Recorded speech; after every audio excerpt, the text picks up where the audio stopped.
ওগো, এত তেল দিতে হবে না, খিদে পেলে সোজা বাড়ি চলে আসবে। মা, এরকম করিস না, বাড়ি চল। এই বয়সে বাইরে থাকলে তোর নামে যে বদনাম ছড়িয়ে পড়বে। অতই যখন গাছের সাথে পিরিত, তো বিয়েটা গাছের সাথে দিয়ে দিও, বুঝলে? তোমার মেয়েকে কে আর বিয়ে করবে? মুক্তা ছোট থাকতেই তার মা মারা যাওয়ায় তার বাবা নতুন বিয়ে করে। মুক্তার সৎ মা সবসময় মুক্তাকে দিয়ে অনেক কাজ করায়। মুক্তাও সাদা মনে ছোটবেলা থেকে সৎ মায়ের কথা মতো সব কাজ করতে থাকে। মুক্তার 7 বছরের একটা ছোট বোন আছে, নাম ময়ূরী। আপু, ও আপু, তুমি এত রাতে বারান্দা ঝাড়ু দিচ্ছ কেন? বারান্দা ঝাড়ু না দিলে যে ময়লা জমে যাবে, আর এতে করে তুমি যখন ময়লা ঘরে চলাফেরা করবে তখন তুমি রোগ জীবাণুতে আক্রান্ত হয়ে অসুস্থ হয়ে পড়বে। ও আচ্ছা, বুঝতে পেরেছি। এদিকে রাতে মুক্তার বাবা আর সৎ মা রাতে খাবার খাচ্ছিল। ময়ূরী, আই ময়ূরী, এই রাতে বাইরে কি করিস? ঘরে আয়, খাবার খাবি কখন? রাত তো কম হলো না। ময়ূরী, মা আমার, তাড়াতাড়ি এসো। আচ্ছা, মুক্তা কোথায়? মুক্তা কি রাতের খাবার খেয়েছে? অত মুক্তা মুক্তা করো না তো, তোমার খাবার তুমি খেয়ে নাও। যত সব খাওয়ার সময় কথা বলা শুরু হয়। ময়ূরীর বাবা মা রাতের খাবার খেয়ে ঘুমিয়ে পড়ে, আর এদিকে মুক্তা ঝাড়ু শেষে থালা বাসন ধুয়ে তারপর খেতে বসে। জানালা দিয়ে এত রাতে কিসের শব্দ আসছে? মুক্তা যখন খাবার খাচ্ছিল তখন তার কানে জানালা দিয়ে আজব শব্দ আসতে থাকে। বনের পশু পাখির শব্দ দেখছি ঘরে এসে পড়ছে। সকালে গিয়ে একবার দেখতে হবে। সারা রাত কাজ শেষে খেয়ে ঘুমিয়ে পড়ে মুক্তা। অনেক রাতে ঘুমানোর কারণে সকালে উঠতে মুক্তার দেরি হয়ে যায়।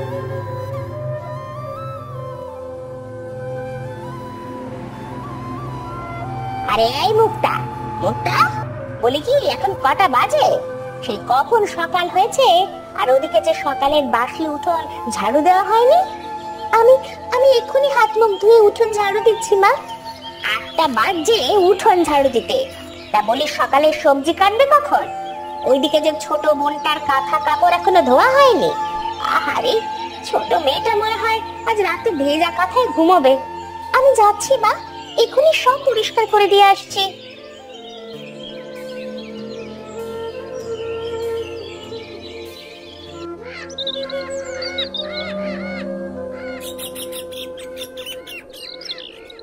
এরপরে মুক্তা বাড়ির কাজে লেগে পড়ে। সব কাজ শেষে মুক্তা নদীর ঘাটে পানি আনতে যায়।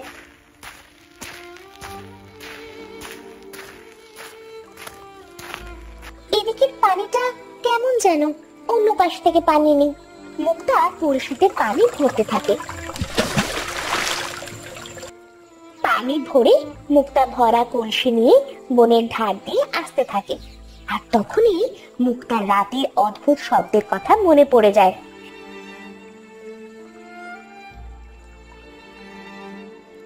আরে, আমার তো মনেই নেই বনের ভেতর থেকে রাতে যে অদ্ভুত শব্দ আসলো সেটা তো দেখা হলো না।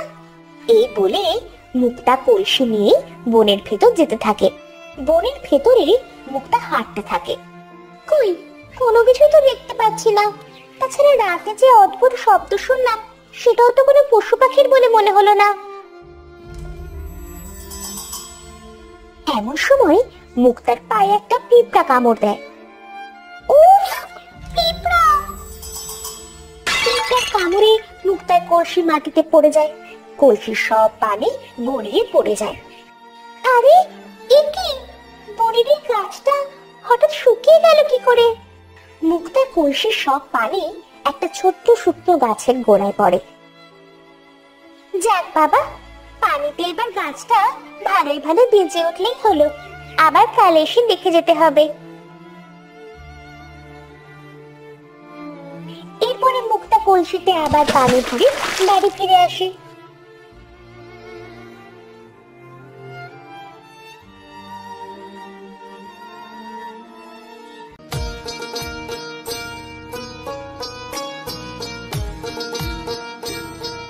এই মুক্তা, এতক্ষণ কোথায় ছিলি? পানি আনতে গিয়েছিলি নাকি গল্প করতে গিয়েছিলি? এ এদিকে যে এখনো চুলে ভাত রান্না হয়নি, জানিস না?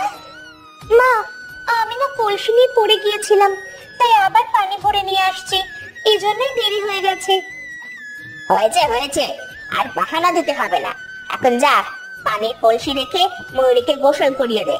মুক্তা পানির কলসি রেখে ময়ূরীকে গোসল করার পানি ভরাতে নিয়ে যায়। আপু, আমাকে দাও, আমি কল চাপবো। না, একদমই না, তোমার হাতে ঠুসকো পড়ে যাবে। তাছাড়া তুমি অনেক ছোট, আগে বড় হও, তারপর নিজেই কল চাপবে। না আপু না, আমাকে দিতেই হবে, দাও আপু। ময়ূরীর কল চাপার বায়না মুক্তা রাখে। ময়ূরী খুশি হয়ে কল চাপতে থাকে। এমন সময় সেখানে ময়ূরীর মা চলে আসে।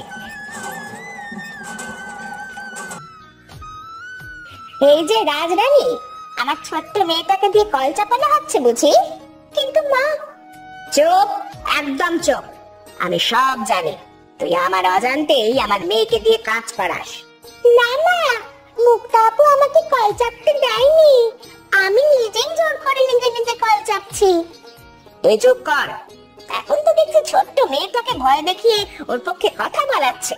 মুক্তা তার মায়ের কথায় তেমন কষ্ট পায় না, কারণ সবসময় তার মা এরকম করে। এদিকে মুক্তা সব কাজ শেষ করে থালা বাসন মাজছিল। তখন সেখানে মুক্তার ছোট বোন ময়ূরীও যায় আর গিয়ে বলে, মুক্তা আপু, আমাকে ক্ষমা করে দাও, আমার ভুল হয়ে গেছে। ধুর পাগলি, কি বলছিস এসব? তুই তো ছোট, আর ভুল করলি কোথায়? ভুল তো আমারই হয়েছে, তোকে যে কেন কল চাপতে দিয়েছি। আপু, তোমাকে একটা জিনিস দেখাবো, আমার আমার সাথে এসো।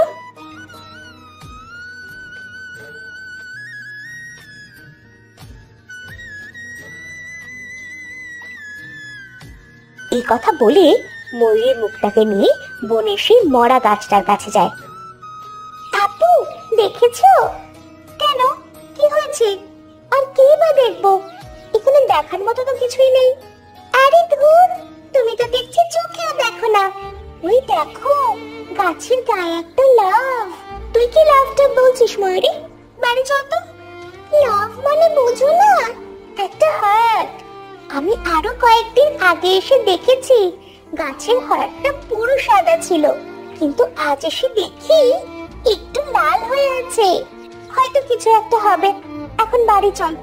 আর তোকে যেন এই জঙ্গলে আর না দেখি, এদিকে হিংস্র প্রাণী থাকতে পারে। এই বলে তারা বাড়ি চলে আসে।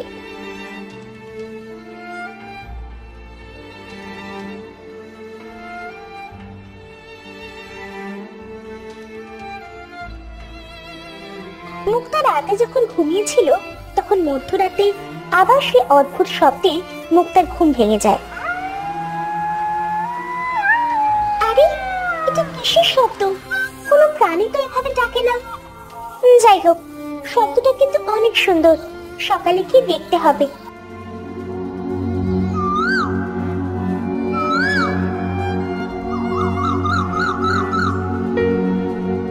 পরের দিন সকালে মুক্তা ঘুম থেকে উঠে উঠোন ঝাড়ু দিচ্ছিল।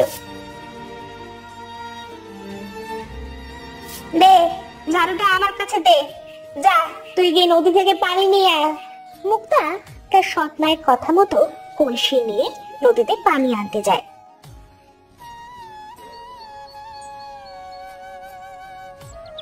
কাল রাতে সেই অদ্ভুত শব্দটা এই জঙ্গল থেকে আসছিল। গিয়ে দেখি তো কিসের শব্দ। মুক্তা কলসি নিয়ে আবার সে জঙ্গলে যায়। জঙ্গলে গিয়ে মুক্তা হাঁটাহাঁটি করতে থাকে, কিন্তু কোথাও কোনো কিছুই দেখতে পায় না।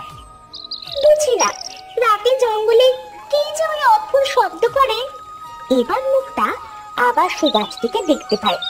গাছটাতে একটা একটা করে সবুজ পাতা গজিয়ে উঠছে। আরে বাহ, গাছটা দেখছি একদিনেই পানিতে সবুজ হয়ে উঠেছে, আর একটু পানি দিই। এই বলে মুক্তা গাছটির গোড়ায় কলসির পানি দেয়, আর সাথে সাথে ওই গাছটির অর্ধেক হাড় লাল হয়ে যায়, কিন্তু মুক্তা সেটা দেখতে পায় না। এরপরে মুক্তা বাড়ি চলে আসে।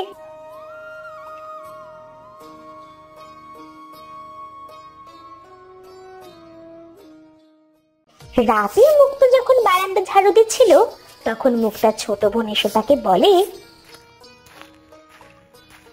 মুক্তা আপু, তোমাকে আম্মু আপু খাবার খেতে ডাকছে।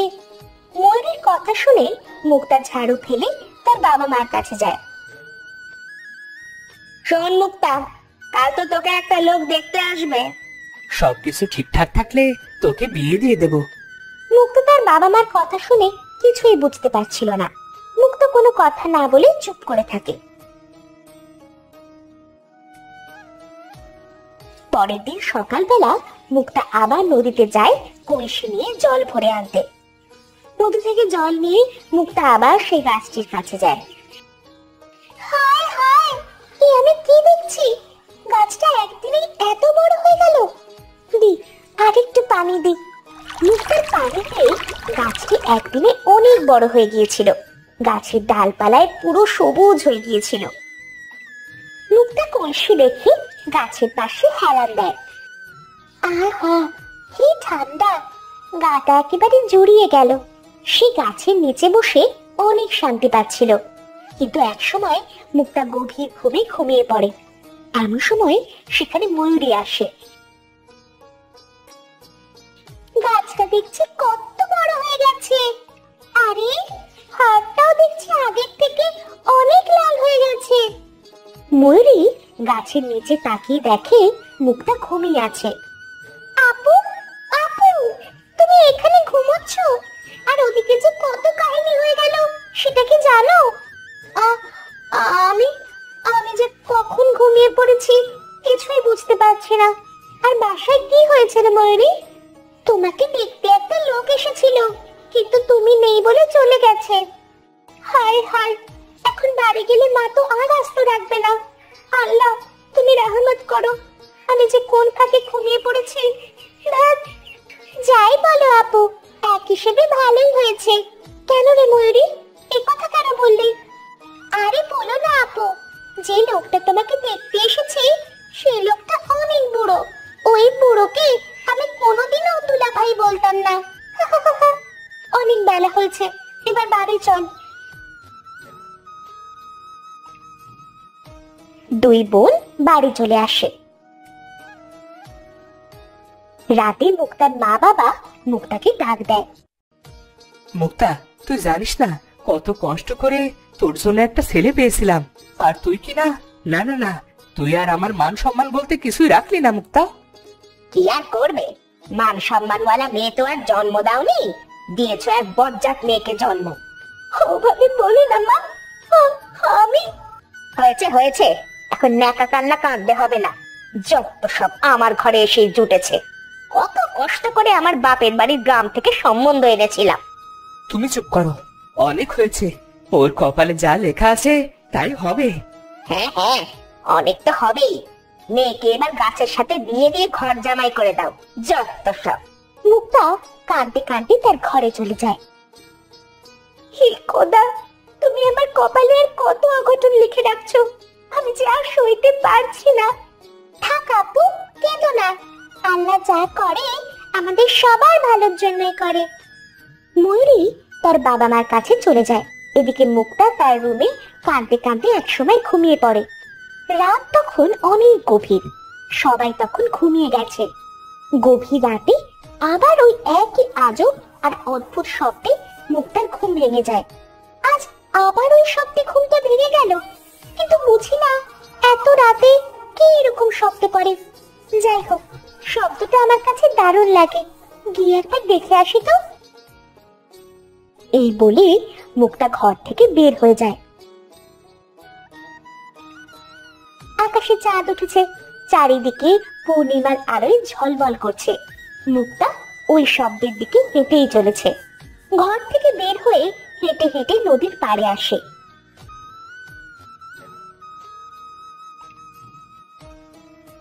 নদীর পথ ধরে ধরে জঙ্গলে চলে আসে মুক্তা। অদ্ভুত শব্দে মুক্তা বিমোহিত হয়ে কোন সময় যে সেই গাছটার কাছে চলে এসেছে মুক্তা নিজেই বুঝতে পারেনি। কে তুমি? তোমাকে তো আগে কখনো দেখিনি। তুমি এই গাছের নিচে বসে বাঁশি বাজাচ্ছ কেন? আমি অচিন রাজ্যের রাজকুমার। এই গাছটাই আমার প্রাণ। আমি এই গাছের ভেতরে বন্দি। কি যাতা বলছো? মানুষ আবার গাছে বন্দি কি করে হয়? এটা আমিও বিশ্বাস করতাম না। আমার রাজ্যে এক কথা বলা গাছ ছিল, কিন্তু আমি তাকে বিশ্বাস করতাম না। ভাবতাম কোনো জাদুটোনা হবে, আর তাই একদিন তাকে বিশ্বাস না করে ব্যঙ্গ করি, আর সে আমাকে রাগ করে অভিশাপ দেয়। আমি সারা জীবন গাছে বন্দি থাকবো। গাছ যদি পানি না পায় তাহলে একসময় পানির অভাবে মারা যাব। সে এটাও বলে, কোনো মেয়ে যদি আমাকে পানি দিয়ে যত্ন নেয় তাহলে আমি প্রতি রাতে মানুষ হতে পারবো, কিন্তু দিনে আবার গাছেই বন্দি থাকবো। এসব কি বলছেন রাজকুমার? আপনি তাহলে দিনে আমার বন্দি হয়ে থাকবেন, কিন্তু সারা জীবনের জন্য মানুষ হতে পারবেন না? হ্যাঁ পারবো, আমি আবার পুরো মানুষ হতে পারবো। কিভাবে কিভাবে আপনি আমার মানুষ হতে পারবেন? তুমি আমাকে আবার মানুষ রূপ দিতে পারো। কিন্তু আমার তো কোনো জাদু শক্তি নেই, আমি কিভাবে আপনাকে মুক্ত করব? যদি তুমি দিনের বেলায় এই গাছকে বিয়ে করো তবে আবার আমি মানুষ হতে পারবো। কিন্তু আমার মা তো আমাকে অন্য জায়গায় বিয়ে দিবে, আমি যে বাবা মার অবাধ্য হতে পারবো না। তুমি না পারলে আমাকে সারা জীবন এই গাছে বন্দী হয়ে থাকতে হবে। আমি হয়তো চেষ্টা করলে পারবো। তুমি আমার জীবন বাঁচিয়েছো, আমি জানি তুমি আমাকে আবার মানুষ। আর তখনই সকাল হয়ে যায়। মুক্তার সামনে সুদর্শন রাজকুমার গাছের সাথে মিশে যায়। মুক্তা সকাল হওয়ার পরেও বাড়ি যায় না, সে সেই গাছের সামনে দাঁড়িয়ে থাকে।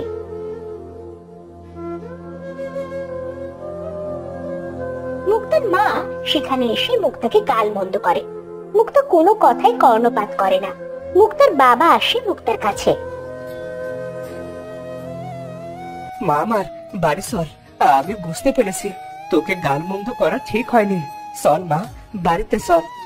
ওগো, এত তেল দিতে হবে না, খিদে পেলে সোজা বাড়ি চলে আসবে। মা এরকম করিস না, বাড়ি চল। এই বয়সে বাইরে থাকলে তোর নামে যে বদনাম ছড়িয়ে পড়বে। অতই যখন গাছের সাথে পিরিত, তো বিয়েটা গাছের সাথে দিয়ে দিও, বুঝলে? তোমার মেয়েকে কে আর বিয়ে করবে? হ্যাঁ মা, আমি এই গাছকে বিয়ে করব। আমাকে এই গাছের সাথে বিয়ে দিলে আমি তবে বাড়ি যাব। এই মেয়ে দেখছি পাগল হয়ে গেছে। না মা, আমি পাগল হইনি। আমি তোমায় আজ ঘর ঝাড়ু দিয়ে দিইনি, তোমার নদী থেকে পানি এনে দিইনি, তোমার থালা বাসন ধুয়ে দিইনি, তোমার সব কাজ করে দিইনি, তাই আজ আমি পাগল হয়ে গেছি? এসব তুই কি বলছিস মুক্তা? ওসব কিছু না, মেয়েটা যখন গাছকে বিয়ে করতে চাইছে তা বিয়ে দিয়ে দাও না। কোনো উপায় না দেখে শেষ পর্যন্ত মুক্তার বাবা মা গাছের সাথে মুক্তার বিয়ে দেয়।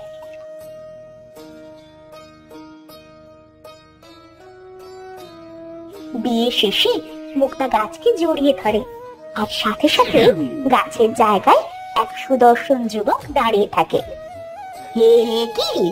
এ কি ঘটনা ঘটলো আমার সামনে? মা, বাবা, এই হলো রাজকুমার জায়ান। তোমাদের সব খুলে বলবো, এখন বাড়ি চলো। এরপরে তারা সবাই বাড়ি চলে যায়।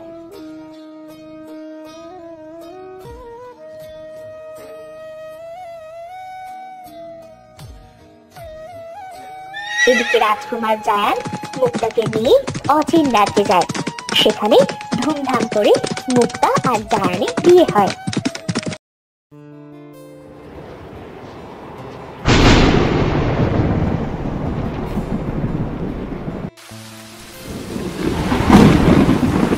বৃষ্টি শুরু হয়েছে। বর্ষার প্রথম দিন, গ্রাম জুড়ে এক মনোরম দৃশ্য। কিন্তু হাসিম মিয়ার ঘরটা ভেঙে পড়ার মতো। কাঁচামাটির দেয়ালের অর্ধেকটা ভেঙে পড়েছে, ছাউনি ভেদ করে পানি পড়ছে ঘরে। বিধাতা, এই বৃষ্টির দিনে কি করে সামাল দেব?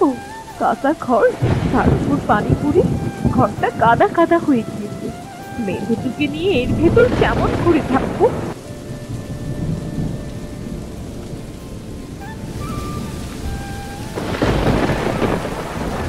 গিন্নি, আমাদের কিছু একটা করতে হবে, এভাবে তো আর চলে না। গিন্নি, লিপি শিপি দেখো ঠান্ডায় কেমন করছে, দেখছো? দেখ, ওই দিকটাতে পানি পড়ছে না, তোরা ওই দিকটায় গিয়ে বস। ঠিক আছে মা।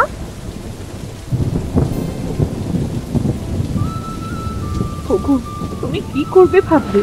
হাতে তো কোনো পয়সাও নেই যে নতুন চাউনি দেবে। ঠিক বলছো, তবে কিছু একটা তো করতে হবে। খোলা আকাশের নিচে তো থাকতে পারবো না।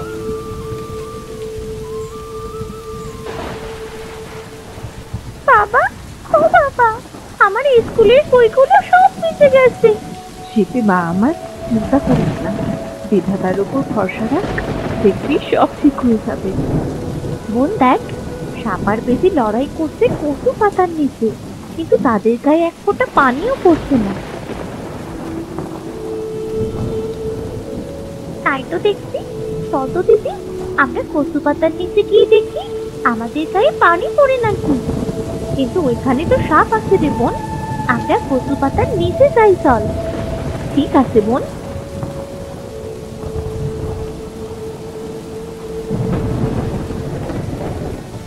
এ কি, তোরা ওখানে কি করছিস? দেখে ঠান্ডা লাগছে তো। মা বাবা দেখো, কচু পাতার নিচে দাঁড়ালে আমাদের গায়ে পানি পড়ছে না। কচু পাতার নিচে থাকলে কি পানি পড়ে গায়ে?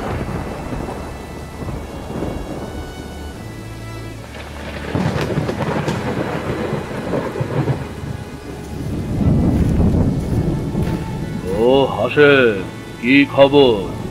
আজ আবার খুব বৃষ্টি হচ্ছে দেখছি, তাই তোমাদের দেখতে এলাম। কি আর বলবো চাচা, আমাদের ঘরের অবস্থা নিয়ে খুব চিন্তায় আছি। আমি বলি কি বাবা, আমাদের ঘর কচু পাতা দিয়ে বানালে কেমন হয়? লিপি ঠিক কথাই বলেছে হাসেম, তোমাদের তো অনেক কচু গাছ আছে তাই না? কচু পাতা দিয়ে কিছু একটা করা যায় কিনা সেটা দেখো। কচু পাতা? কিন্তু কিভাবে? এতে কি ঝড় বৃষ্টি আটকাবে? দেখো, কচু পাতা তো বড় বড়, পানির ফোঁটা ধরে রাখতে পারে।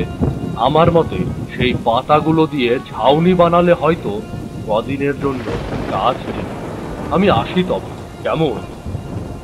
ওগো চলো, আমরা আমাদের কাজ শুরু করি। আমরাও তোমাদের সাহায্য করব মা। না মা, এতে তোদের ঠান্ডা লেগে যাবে রে। কিছু হবে না বাবা, সবাই মিলে একসাথে কাজ করলে তাড়াতাড়ি আমাদের ঘর ঠিক হয়ে যাবে। বাবা, ওই কচু গাছের নিচে সাপ আর বেশি মারামারি করছে, ওদেরকে ওখান থেকে তাড়িয়ে দাও, না হলে কচু পাতা নেবার সময় যদি আমাদের কামড়ে দেয়। ঠিক আছে।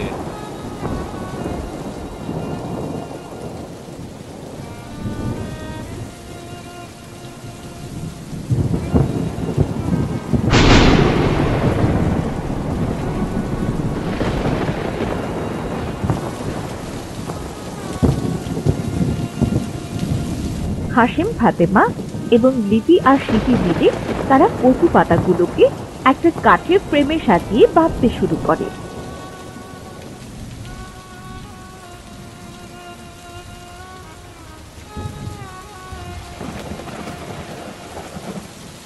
বাবা, এই ছাউনিটা কি সত্যিই টিকবে? কচু পাতা তো খুবই নরম। দেখা যাক না মা, কচু পাতার ছাউনিটা টেকে কিনা। বিধাতা যা কপাল লিখে রেখেছে তাই তো হবে, তাই না? হয়তো আমাদের কচু পাতার ছাউনিটা বেশি দিন টিকবে না, কিন্তু এখন এই বৃষ্টির মধ্যে এইটুকুই তো ভরসা রে। ঠিক বলেছো, আমরা তো এই কটা দিন কষ্ট করে পার করলাম, এই ছাউনিটা অন্তত আজকের রাতটা তো আমাদের সাহায্য করবে। বাবা, আমরা আমাদের ঘরের চারদিকটাও কচু পাতা দিয়ে ঘিরি, না হলে ঘরে শুলে তো সব দেখা যাবে ওই ভাঙা পাশ দিয়ে। কথাটা মন্দ বলিসনি, কিন্তু কচু পাতা তো সব শেষ। আমি আর বোন মিলে আরো কচু পাতা নিয়ে আসছি, তুমি ছাতাটা দাও আমাদের। কোথায় পাবি এত কচু পাতা? জঙ্গলে জ্বালানি আনার সময় অনেক কচু পাতা দেখেছিলাম সেখানে। তোমরা ছাউনিটা ঠিক করতে লাগো, আমরা কচু পাতা নিয়ে আসি। এই বৃষ্টির মধ্যে তোদের জঙ্গলে যেতে হবে না। তোমরা চিন্তা করো না তো, আমাদের কিছুই হবে না, আমরা আসছি তবে।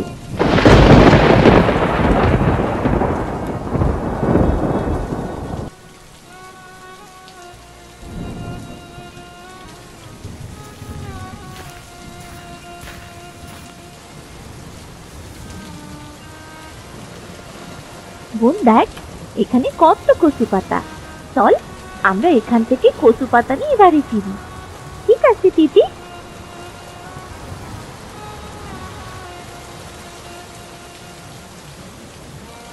তোমরা এই বৃষ্টির মধ্যে জঙ্গলের ভেতর কেন এসেছো? দেখ বোন, কত সুন্দর টিয়া পাখি, কি মিষ্টি করে কথা বলছে। তুই সত্যি বলেছিস দিদি, আসলে টিয়া পাখি আমরা এখানে কচু পাতা নিতে এসেছি। এই বর্ষার মাঝে আমাদের বাড়ি ভেঙে গিয়েছে, তাই কচু পাতা দিয়ে বাড়ি বানিয়ে সেখানেই থাকবো। কি বলছো কি? এই ঝড় বৃষ্টির মাঝে তোমাদের কচু পাতার বাড়ি কি টিকবে? চেষ্টা করে দেখি না কি হয়। তবে তুমি এই ঝড় বৃষ্টির মাঝে কেন ভিজছো? আসলে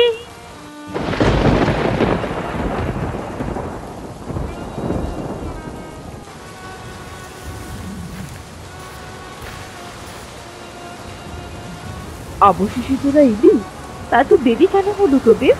আর এত কচু পাতা লাগবে না তো, কেন এত কষ্ট করতে গেলি? লাগবে গিন্নি, এই কচু পাতা দিয়ে আমরা রান্নাঘর ও গোয়াল ঘরের ছাউনি দেব। এতে করে গরুগুলোর গায়ে আর পানি পড়বে না। আমাদের পুরো বাড়িটাই তো কচু পাতার হয়ে যাবে, দেখতে খুব সুন্দর লাগবে বলো। যাই হোক, তোরা এই টিয়া পাখিটিকে কোথায় পেলি? জঙ্গলে পেয়েছি মা, ওর ডানা ভেঙে গিয়েছে, তাই আমাদের সাথে করে নিয়ে এসেছি। এখন থেকে যতদিন না বর্ষা কম হচ্ছে আর ওর ডানাটা ঠিক হচ্ছে, ততদিন এই মিষ্টি টিয়া পাখিটা আমাদের সাথে কচু পাতার বাড়িতেই থাকবে। ঠিক আছে, এখন গোসল সেরে ঘরে উঠ। ঘরে ছাউনি দেওয়া শেষ, আর পানি পড়ছে না। বাকি কাজ তোর বাবা আর আমি করে নেব। ঠিক আছে মা।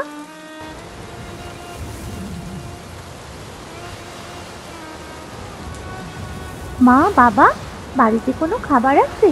আমাদের প্রিয় বন্ধুর খুব খিদে পেয়েছে মা। না রে মা, তবে গাছে একটা পেয়ারা আছে। আমি পেয়ারা পেরে এনে দিচ্ছি।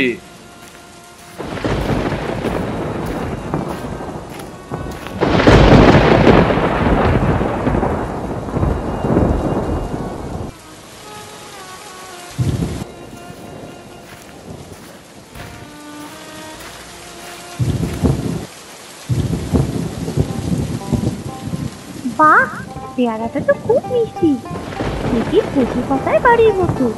তোমাদের কচু পাতার বাড়িটা খুব সুন্দর হয়েছে দেখতে। তুমি ঠিক বলেছো টিয়া পাখি, দেখো কেমন ঝড় হচ্ছে। কি জানি ঝড় বৃষ্টিতে এই ঘরখানি টেকে কিনা। টিয়া বন্ধু, ওই দেখো না, কবুতরগুলো বৃষ্টির পানিতে কেমন ভিজতে ভিজতে আমাদের কচু পাতার গোয়াল ঘরের ভেতর গিয়েছে। তোমাদের কচু পাতার বাড়ির জন্য কবুতরগুলো শান্তিতে আসছে। পশু পাখিরা কত কষ্ট করে বাঁচে, বর্ষার দিনে তাদেরও তো আমাদের মতোই কষ্ট হয়। যাই হোক, সন্ধে হতে চলল, আমাকে তো রান্নাও করতে হবে, কিন্তু বাড়িতে তো কোনো তরকারিও নেই। আর কচু পাতাই রান্না করব। কচু পাতার বাড়িতে কচু পাতার শাক রান্না হবে। মা, আমি আর দিদি তোমায় সাহায্য করছি। চলো, তোমাদের দেখে খুব খারাপ লাগছে, দেখবে বিধাতা একদিন সব ঠিক করে দিবেন, তোমাদের সব কষ্ট চলে যাবে। দোয়া করো টিয়া পাখি। আচ্ছা গিন্নি, তোমরা রান্না করো, আমি সবজির জমিটা দেখে আসি। কি জানি সবজির কি অবস্থা, এখন ঝড়টা আগের তুলনায় কম হচ্ছে। ঠিক আছে, যাও, তবে তাড়াতাড়ি চলে এসো। দেখতেই তো পাচ্ছ আকাশের কি অবস্থা। ঠিক আছে।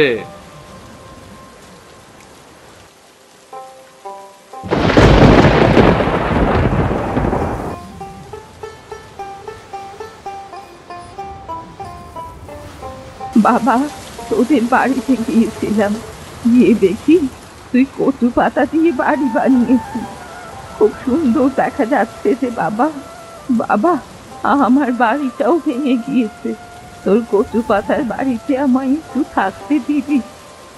কেন দেব না বুড়িমা, তুমি বর্ষা শেষ না হওয়া পর্যন্ত আমার বাড়িতে থেকো। আমি বাড়ি ফেরার পথে তোমাকে আমার কচু পাতার বাড়িতে নিয়ে যাব, কেমন? ঠিক আছে বাবা, তাহলে এখানেই বসলাম।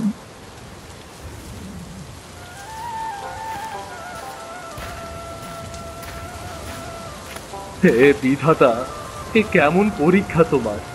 আর কত কষ্ট দেবে আমাকে? বাড়িতে কোনো তরকারি নেই, জমির সব সবজি নষ্ট হয়ে গিয়েছে, কি করব আমি?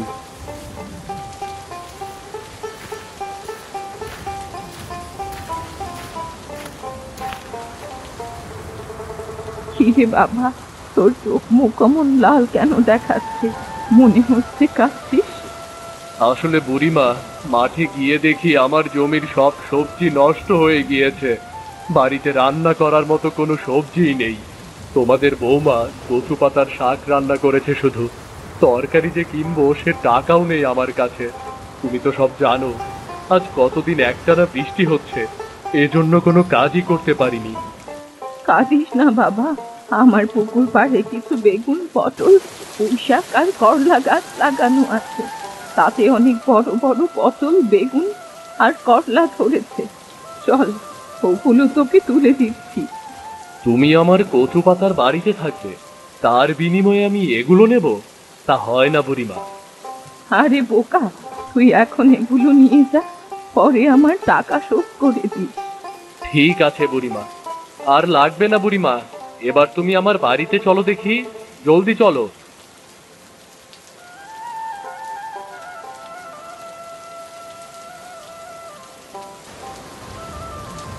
কি সুন্দর দেখতে লাগছে তোর কচু পাতার বাড়িটা। আরে বুড়ি মাঝে, এটা ঠিক, কচু পাতার বাড়ি দেখতেই ভালো লাগছে, কিন্তু এই বাড়ি টিকবে কিনা কে জানে। ভয় পেও না, বিধাতার আশীর্বাদে তোমাদের বাড়ির কোনো ক্ষতি হবে না। টিয়া পাখি ঠিক কথাই বলেছে। বৌমা, আমার বাড়িটাও যে ভেঙে গিয়েছে। তুমি হয়তো জানো আমার দুপুরে কেউ নেই, তাই তোমাদের বাড়িতে থাকতে এলাম। এটা তো বেশ ভালো কথা বুড়িমা, তবে আপনি ঘরের ভেতর যেয়ে বসুন। দেখুন, আবার ঝড় উঠতে শুরু করেছে। ঠিক আছে। হে আল্লাহ, অন্তত এই রাতটা যেন পার করতে পারে এই ছাউনিটা। ওগো, তুমি এত ভেবো না তো। আমরা যেভাবে কষ্ট করছি তাতে আল্লাহ নিশ্চয়ই আমাদের শেষ আশ্রয়টুকু কেড়ে নেবে না। হাসেম, তুই চিন্তা করিস না বাবা। এই ঝড়ে যখন তোর কচু পাতার বাড়ির কোনো ক্ষতি হয়নি, তখন এইটা আর নষ্ট হবে না। বুড়িমা ঠিক বলেছে।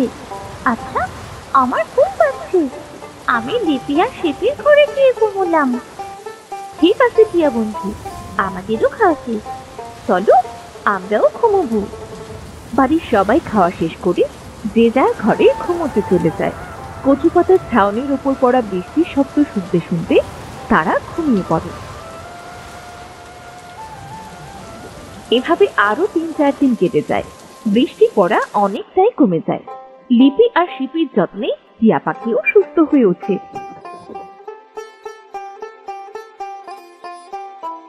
আজ বৃষ্টি কমে গেছে। হাসিম বাবা, আমি তবে আজ বাড়ি ফিরে যাই। তুই আমার একটা কথা রাখবি বাবা? কি কথা বুড়িমা? আমি কচু পাতার জোগাড় করে রাখবো। তুই আমায় একটা কচু পাতার বাড়ি বানিয়ে দি, আমি তোকে টাকা দিয়ে দেব বাবা। তোর কচু পাতার বাড়িতে আমি অনেক শান্তি পেয়েছি, তাই আমি চাই আমারও তোর মতো একটা কচু পাতার বাড়ি বানাতে। এত করে যখন বলছো, তখন কি আর করা? আমি কি তোমার কথা ফেলতে পারি? আমি তবে বাড়ি গিয়ে কচু পাতা জোগাড় করতে লাগি।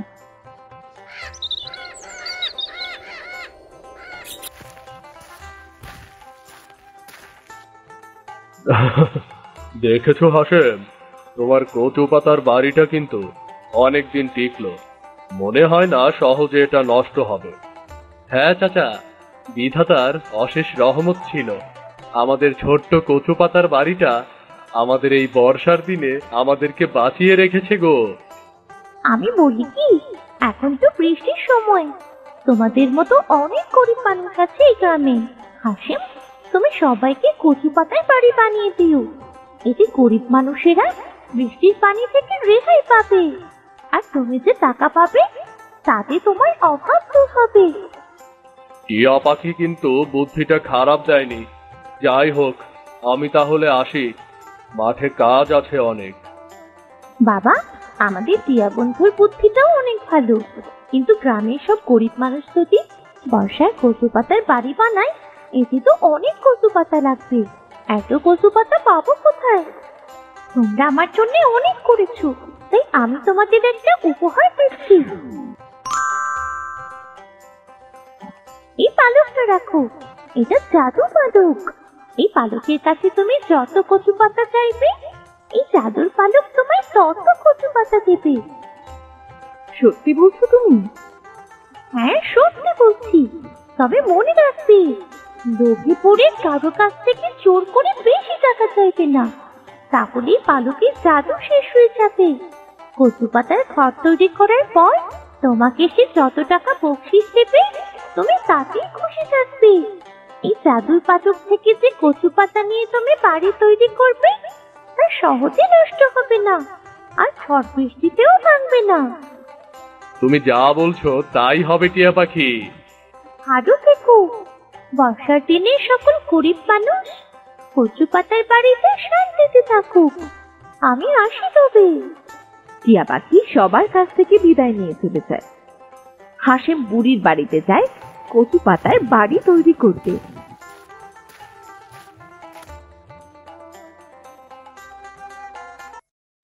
বাবারে, আমি তো কচু পাতা পেলাম না, তাহলে কি আমার বাড়ি বানানো হবে না?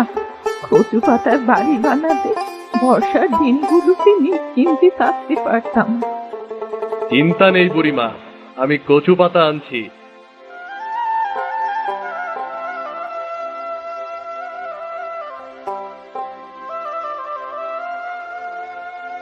তোকে অনেক অনেক ধন্যবাদ কচু পাতা এনে দেবার জন্যে, না হলে কেমন করে বর্ষায় দিন কাটাতাম কে জানে। বুড়িমা, আমি তাহলে বাড়ি বানানো শুরু করি। এই বলে হাসেম কচু পাতা দিয়ে বাড়ি বানাতে শুরু করে। আর এই খবর পুরো গ্রামে ছড়িয়ে পড়ে।